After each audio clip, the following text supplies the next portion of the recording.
Okay, obviously Arizona has tremendous last few years in this conference. It's played at a very high level,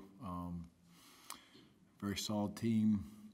The quarterback situation is up in the air for them as far as we know at this point, but we're preparing for them to be at full strength, which we're anticipating, obviously. Great speed. I think they've recruited very well on both sides of the football, and they've been in this league for a long time. So a lot of respect for their coaches, the way the kids play the game. It will be a tough road trip. It's going to be hot over there, so we're hydrating, getting ourselves ready to go, and expect to go over and play well. So it'll be a great challenge for us. We have practiced well and had a couple days off, come back, and they did a nice job today, so we're excited to keep preparing. Gary, Stanford had, I think, 570 yards total offense. Did you see some things there that you can exploit on Saturday? Well, I saw another tremendous offensive effort out of Stanford, and a lot of the things that I saw a week before, frankly, in running the football. They had success in the air, So Stanford is playing at a very high level. You always are going to dissect the last opponent, and still this time of year, really all the opponents, because we're just 4 games into it basically, and break it down and try to find the strengths and weaknesses of each team. And if there's something that you see in that tape, there's always something we can grab on offense, defense, or special teams to try to gain a little bit of advantage. Even though the defenses and offenses are not exactly alike, there's enough similarity to gain some knowledge from the tape for sure from Stanford. Gary, we talked last week about how we expected Arizona's defense to bounce back after a rough performance against UCLA. On paper, they particularly didn't. Are you seeing what issues are you seeing with the Arizona defense, and how do you guys feel as a group you can exploit them? Well, again, I just spent a lot of time watching the last game. We have to take care of ourselves and execute. I'm sure they're feeling the same way. When you're in this league and you play at this level, there's really good players out there. The key is to put the kids in a position to be able to execute, and then the young men expect themselves to make plays. That's where we sit. That's much of the issues that we look back at ourselves and have. So, but Arizona as a whole, again, they're sound in what they do up front. They played against a very good team. That team executed well against them, and I'm sure they're preparing to bounce back and play at a high level, just like they've done. It's a program that's used to being in the hunt for championships and playing to win titles and playing to win bowl games. So I'm sure they're right where they need to be, and they're excited about getting ready for this next game. Coach, talking about Caleb Salo, I was talking to Coach Tuyaki, and he talked about Salo being a guy who does things the right way, hard work ethic. What have you kind of seen out of Salo in terms of that, his mentality and his example on this football team? Well, Caleb is, again, another example of a young man who's growing and developing. I think that, I think Ron will really set the pace early for those crew of inside linebackers and outside linebackers. But Caleb has joined in, especially the last, I would say, 3 to 4 weeks, as far as understanding and spending time outside of our organized meetings, taking care of his body outside of organized lifts. And that becomes contagious, and I think he's done a nice job with that, and it's showing on the field. But he's a strong-minded young man who carries himself the right way on and off the field, and he's a great example for all the youth and, quite frankly, the older kids on our team. Gary, with Arizona State, I believe, winning at UCLA, which maybe was a little bit of a surprise, 4 top 10 teams go down. Are we to the point maybe in college football that maybe us as the media, we shouldn't call any of these games upsets?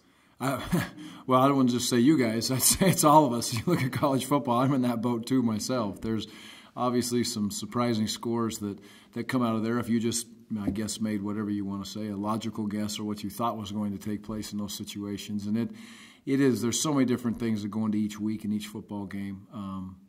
I don't think you can sit back and say that the parity is not closing in. It's a leveler playing field probably from top to bottom than it's ever been. It has to be, because there's a lot of good players and there's a lot of good coaches, and I think teams prepare in the off-season much the same way, and quite frankly, younger kids are playing earlier, and sometimes that really helps teams and sometimes that really hurts teams as they go through, and I think that's why you see a little bit of teams that are up the top and then maybe they fall back down because the youth takes over, sometimes in a very positive way and sometimes not in such a positive way. So there's a lot of very good football players out there and a lot of good coaches, but college football seems to be getting better and better and more exciting, and the other thing is the wide open offenses. In this league right now, you can look back and see a really good defense one week, and then the next week they turn around and it's 40, 50 points strapped on them, and it's just crazy to see the numbers that are out there. And you look at TCU. I mean, Gary Patterson, I have the ultimate respect, and I bring his name up a lot because I have a ton of respect for him for many, many years. And his defensive mind is as good as anybody I know in the country. And in that league, obviously, it's very hard to stop people. And he's adapted so well to what's going on offensively and defensively, it allows them to stay on top of their game and find a way to keep winning. So it's crazy parity out there. And Gary, if I could, just real quick, it's kind of a non-football question. I understand Oregon State will be honoring the victims with a decal. Is this something that the coaching staff, or maybe the players, or everyone within the team has talked about?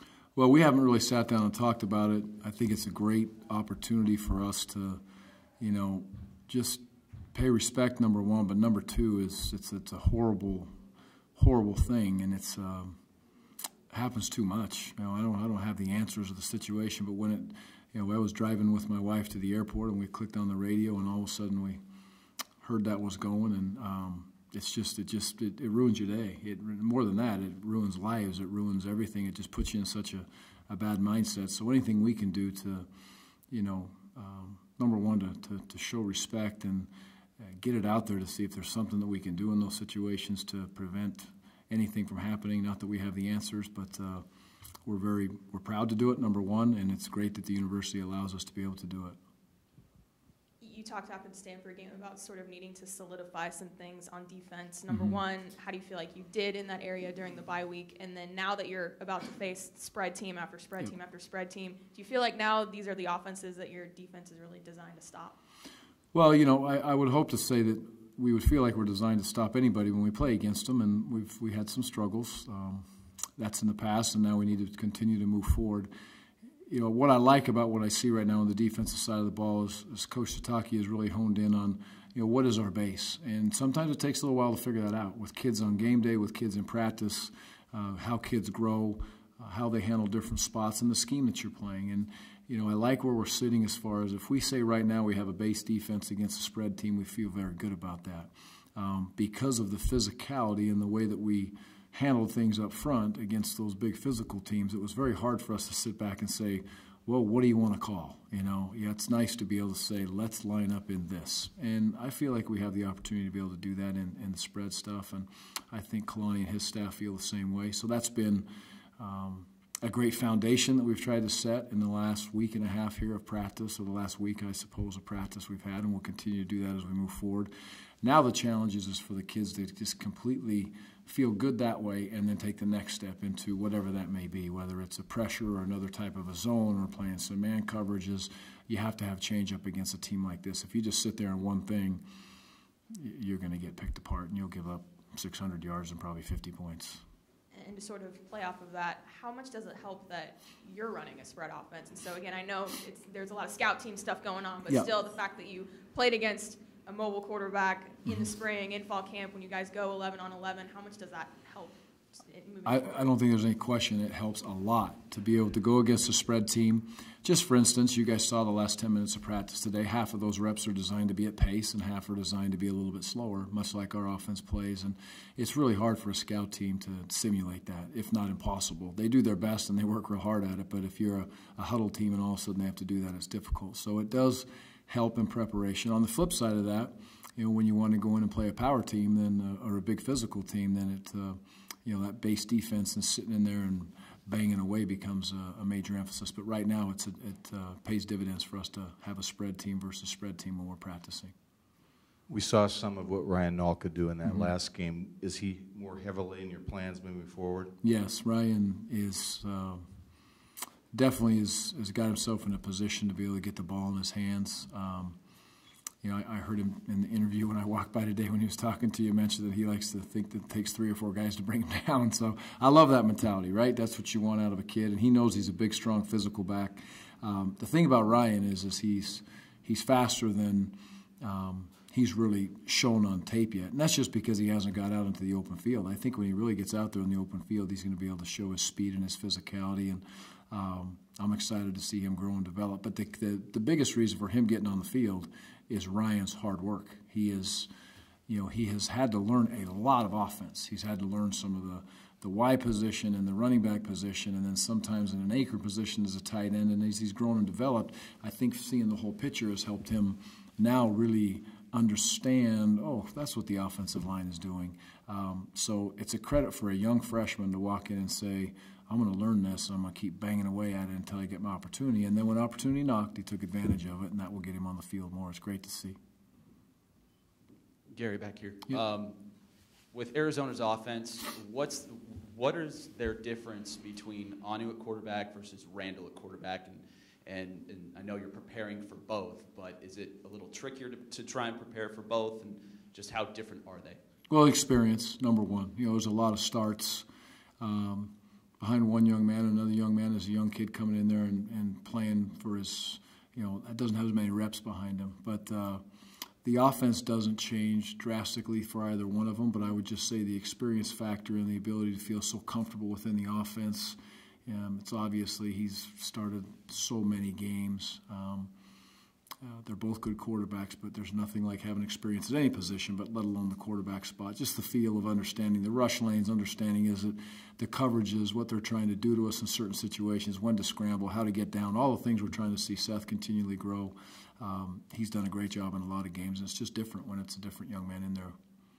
Are their wide receivers one of the highest level, one of the most diverse groups of receivers you've seen?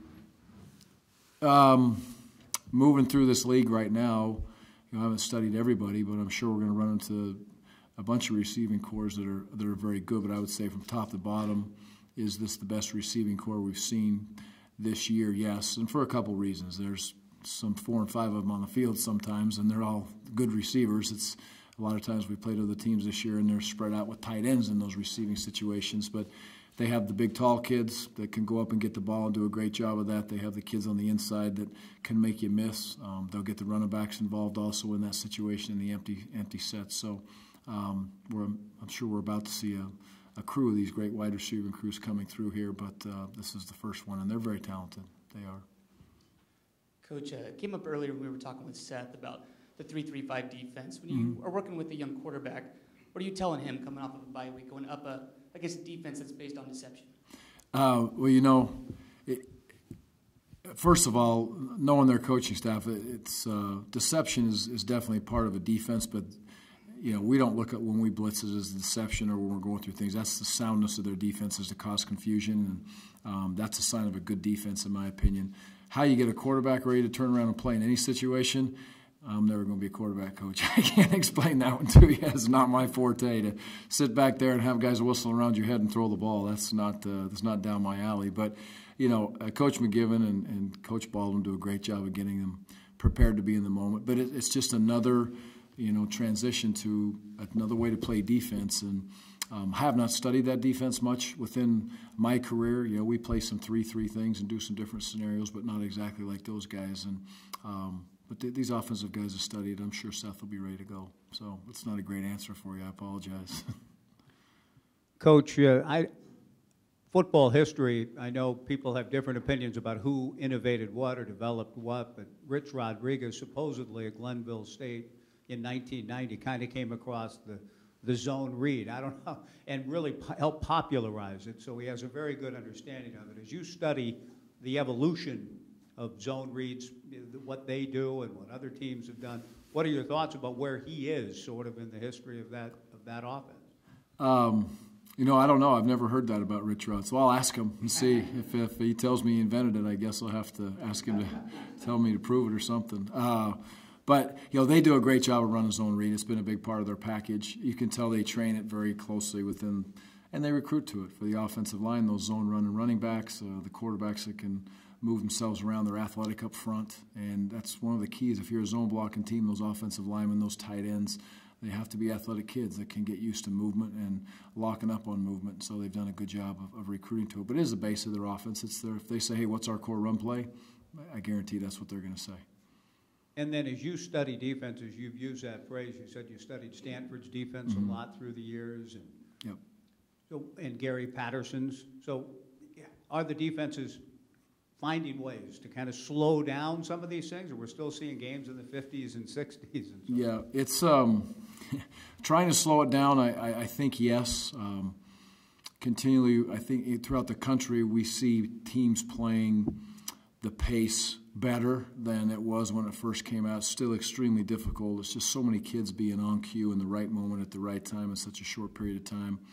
Defenses have basically gotten, I'm not going to say really simpler, but have less, if you will, to get lined up to in the pace situations. There's a better understanding when offenses are going to run pace, which is a big part of the spread.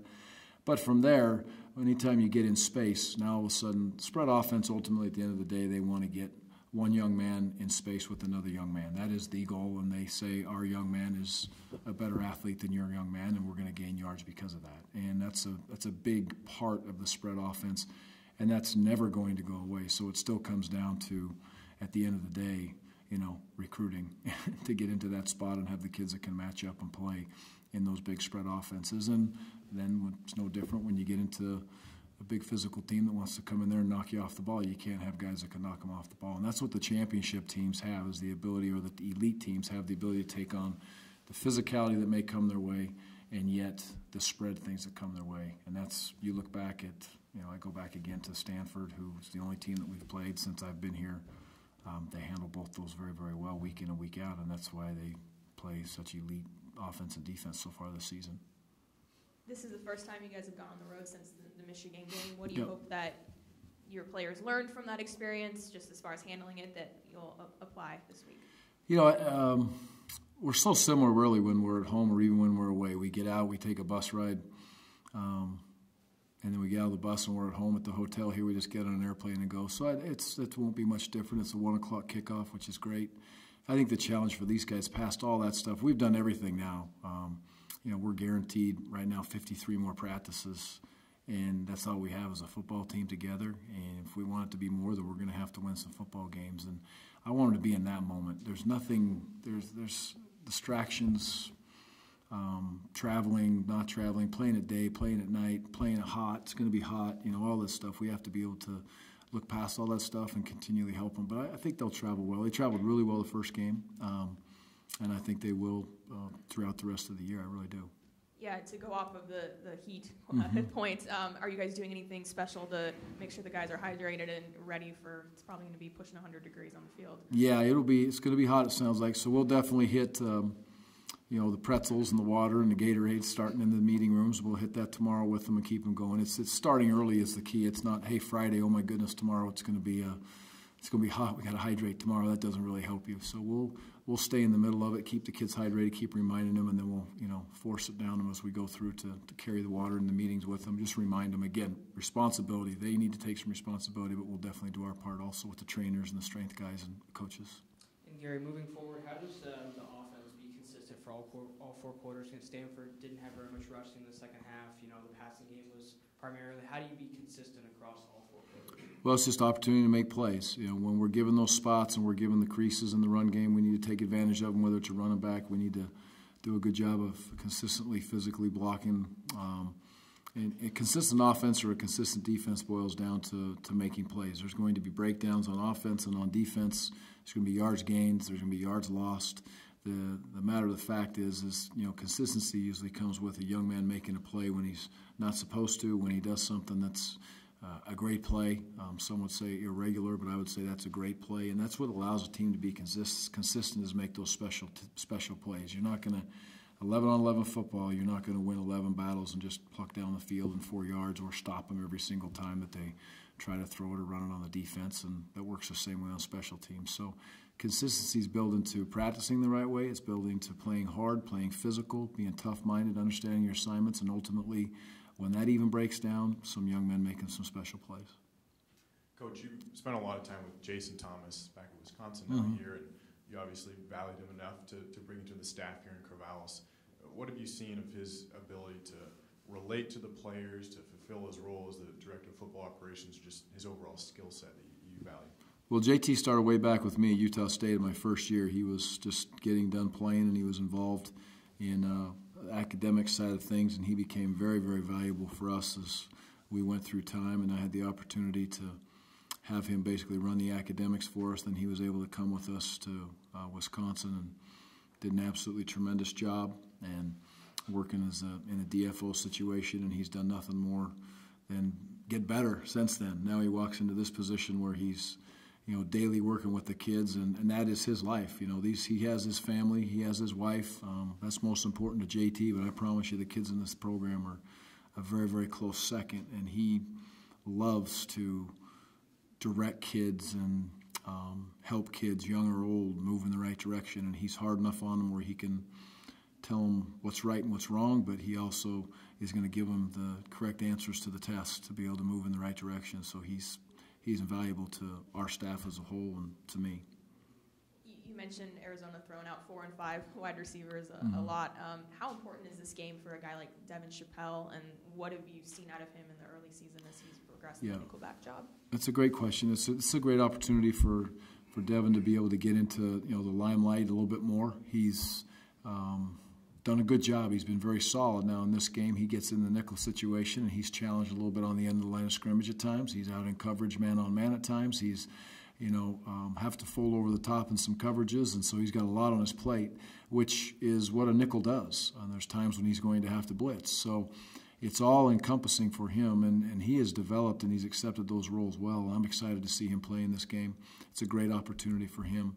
And Najee's backing him up. Najee's going to be in a position to be able to play in this game also at times, and that is a critical position because it's really the middle of the field.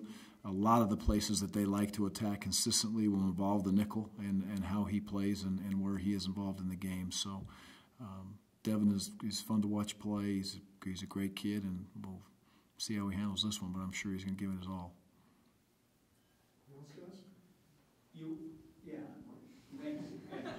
Thanks. I was about to shout it out. You mentioned you had a chance to see you were going to get to see your son play, and he played. They won. How was that experience for you this past weekend? It was good. It was fun to go see Chasen. I don't know if I want to go sleep in a college apartment complex for 2 nights again. So that was after the game, after a big victory at 2 o'clock in the morning, and you're closing the windows to please. I wanted to come back to my peaceful Corvallis, but we got through that. But the game was awesome. I thought he played very well. He's involved in special teams. It was always fun to go back there and see a bunch of those kids. But I was proud of my boy. I'm proud of both my boys that are back there in Logan. Hagen's doing a good job, and Chasen is doing a nice job, and he's growing up as a football player and a young man, and they both are. And one last thing for me anyway, being in the bye and having that experience of going over there, how much time do you afford yourself to take a look at what else is going on, either around the rest of the conference, outside of this cocoon, or even the country in college football? I really do try to study. I think it's important to take a look back, and I can't say I sit down and study everybody's tape or what everybody's league is doing, but I do go back and try to look and see some critical situations or some scenarios that came up in games that you can potentially learn from. There's always something out there and every single week that you can learn from. So I try to look at that, and I try to ask my coaches if they see something down those lines that, decisions that people are making, because a lot of times it's not a right decision or wrong decision. It's just a decision, and it's have a plan to be able to attack it. But time for myself, I sit back and I really reflect on the big picture of where I see we are as a football team. And sometimes me having 4 or 5 days, in this case just 2 days and an hour and 20-minute plane flight back and forth is the best thing for me and the worst thing for the staff. So I wear them out, I guess, when I come back and have those time away of just trying to evaluate every little thing and every little detail, and maybe too much at times, but that's just who I am. I have to, let it out how I feel and where I think we're going. If there's ever a time when the hay's in the barn, all the work's done, you just happen to be in the office with the guy, or maybe you're out to dinner or something, do you ever sit back and just watch as fans? Football? Yeah. Absolutely. Yeah. I'll sit back a lot and just watch as fans. If I get to sit back and watch a game, I enjoy watching in college football. I truly enjoy watching. I like to watch a lot of sports and people compete, but as a football fan, I'll sit back and you're always drawn to the game. I mean, it's natural. It's the game that we coach and the game we love and the game we played, but I will still sit back and enjoy it when it's a good football game. We good? Thank you, guys.